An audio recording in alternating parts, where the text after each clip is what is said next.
Lepo pozdravljeni v novi oddaji Splet dogodkov tedna. Poglejmo si, kaj vse se je dogajalo v zadnjem tednu.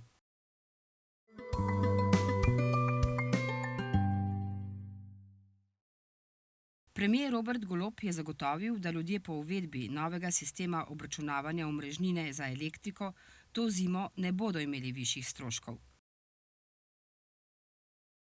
Vlada je z regulacijo cen poskrbela, da bodo te ostale na ravni pred spremembo sistema. Golob je dodal, da bodo položnice kljub regulaciji prikazovale, kakšen bi bil učinek novega obračuna omrežnine, kar bo ljudem omogočilo spremljanje vpliva na njihove stroške. Vseeno pa bodo dejanski stroški enaki kot pred uvedbo novega sistema. Poštarji danes ne bodo stavkali, saj so v sredo zvečer podpisali stavkovni dogovor. Ta prinaša izboljšane delovne pogoje in zagotavlja ohranitev enotne kolektivne pogodbe. Kljub dogovoru pa sindikat opozarja, da se vzroki težav še vedno pojavljajo in da Pošta Slovenije potrebuje stabilno financiranje javnega servisa. Državni svet je izglasoval odložilni veto na noveli zakonov o dohodnini in DDV. Nasprotuje spremembam sistema normiranih odhodkov, novi olajšavi za delavce iz tujine, dodatnim administrativnim bremenom za podjetja ter zvišanju obdavčitve sladkih pijač. Zdaj bo moral Državni zbor o novelah ponovno odločati, potrebnih bo vsaj 46 glasov. Višje sodišče v Celju je zavrnilo pritožbo Janeza Janše in potrdilo obsodbo ter kazen v višini 8.000 evrov zaradi kaznivega dejanja obrekovanja nekdanjega direktorja STA Bojana Veselinoviča. Janša bo moral plačati tudi sodno takso kot strošek pritožbenega postopka. Janez Janša je po poročanju STA zaprosil za odlog plačila stroškov tožilki in sodnikom v zadevi Patria, od katerih je terjal odškodnino. Za kritje stroškov, ki znašajo več kot 30.000 evrov, ponuja osebne predmete na elektronski dražbi. Dražba se bo začela v četrtek, 21. novembra. Socialni robot Frida, ki so ga razvili v Mariborskem kliničnem centru in na univerzi, je uspešno opravil testiranje na kirurških oddelkih. Robot bo zdaj začel delati na pediatrični kliniki. Tam bo v enoti za otroško in mladostniško psihiatrijo pomagal pri raziskavi. Cilj raziskave je ugotoviti, kako različni načini pogovora z bolniki vplivajo na njihovo počutje in zdravljenje. Italija je 21. oktobra lani znova uvedla začasni nadzor na meji s Slovenijo zaradi spremenjenih razmer v Evropi in na Bližnjem vzhodu. Januarja je ta nadzor podaljšala za 6 mesecev do 18. junija, nato pa je sledilo še eno podaljšanje do 18. decembra. Zdaj je italijanski notranji minister Matteo Piantedosi sporočil, da je nadzor podaljšan še do junija prihodnje leto. Slovenska vlada je odločila, da bo nadzor na notranji šengenski meji s Hrvaško in Madžarsko, ki trenutno velja do 21. decembra, podaljšan za 6 mesecev. Podaljšanje je posledica povečane stopnje ogroženosti zaradi terorizma. Zveza društev gluhih in naglušnih Slovenije je gostila prvo mednarodno konferenco inštitutov za znakovni jezik, ki so se je udeležili predstavniki iz približno 30 držav. Na konferenci so razpravljali o slovarjih znakovnega jezika, o slovnici in o izobraževanju za delo tolmača. Nastal je tudi prostor za diskusijo o ustanovitvi Evropskega ali Mednarodnega inštituta za znakovni jezik in s tem namenom je nastala delovna skupina. Konferenca je bila za večino udeležencev tudi čudovita motivacija za nadaljnje delo v državah, iz katerih prihajajo. Od 21. do 23. novembra se odvija 3. forum gluhih žensk v Brnu na Češkem, na katerem bodo razpravljali, kaj se je v 30 letih spremenilo glede delovanja gluhih žensk na različnih področjih. Foruma sta se udeležili tudi slovenski predstavnici Valerija Škof in Daša Peperko. Več o tem forumu kmalu na Spletni TV.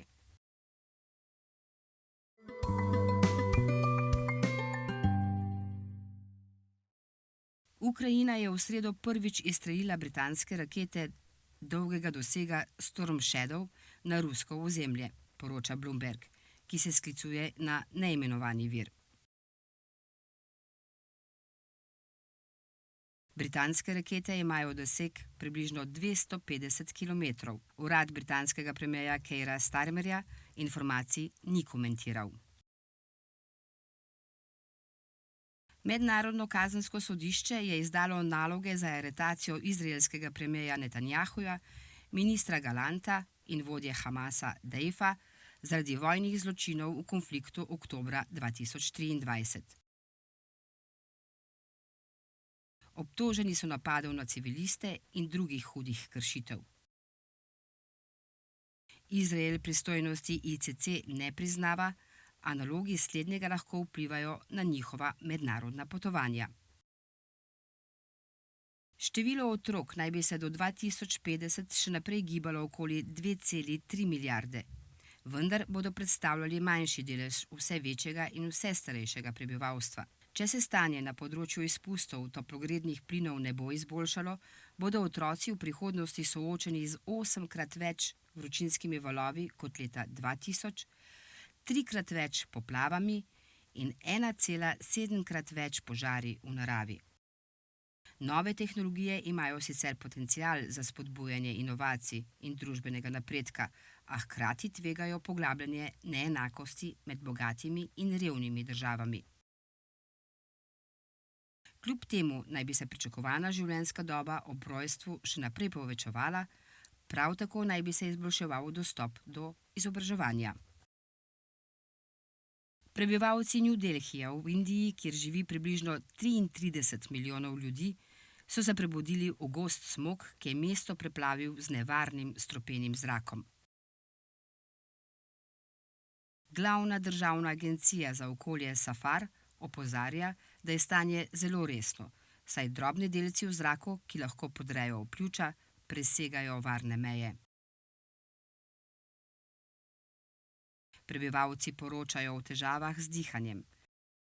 Škodljivih učinkov v zaprtih prostorih ne omilijo niti čistilci zraka. Zaradi tega so moteni letalski prevozi, oblasti pa so že morale zapreti šole in prepovedati vsa gradbena dela v mestu.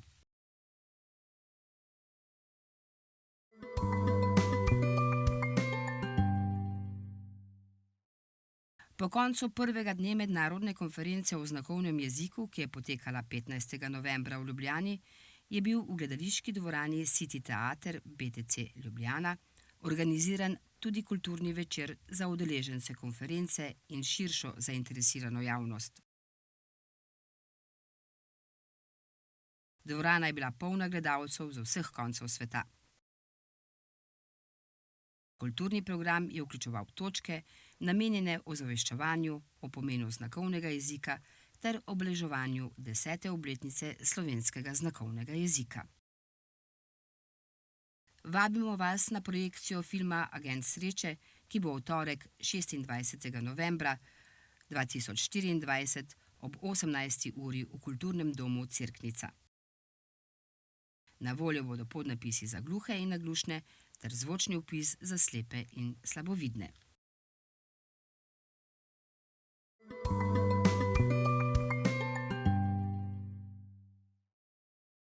Mestece Utikajkvik na skrajnem severu Aljaske bo danes vstopilo v polarno noč, kar pomeni, da bo sonce tam naslednjič posijalo šele 22. januarja prihodnje leto.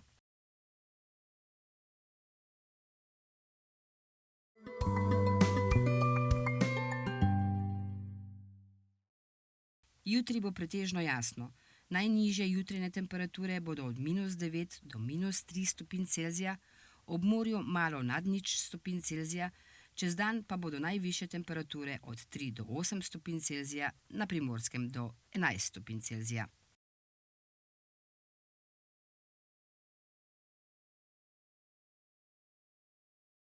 V nedeljo zjutraj bo na Primorskem že oblačno, drugod bo spremenljivo oblačno.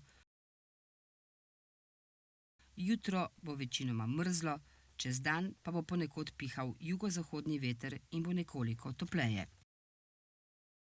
V ponedeljek bo na severovzhodu sončno, drugod pretežno oblačno, ponekod bo pihal jugozahodnik.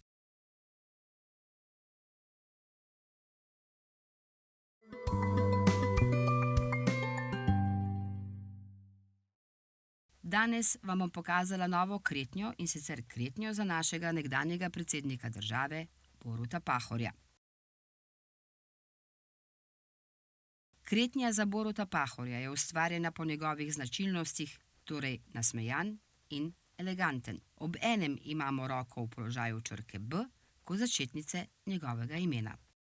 Do 1. decembra 2024 na elektronski naslov info@zveza-gns.si lahko pošljete predloge, katera kretnja je po vašem mnenju najbolj zaznamovala leto 2024 ali se začela uporabljati na novo. Komisija bo izbrala 5 kreten, za katere boste lahko glasovali v izboru za kretnjo leta 2024. Se vidimo prihodnji teden. Lepo se imejte.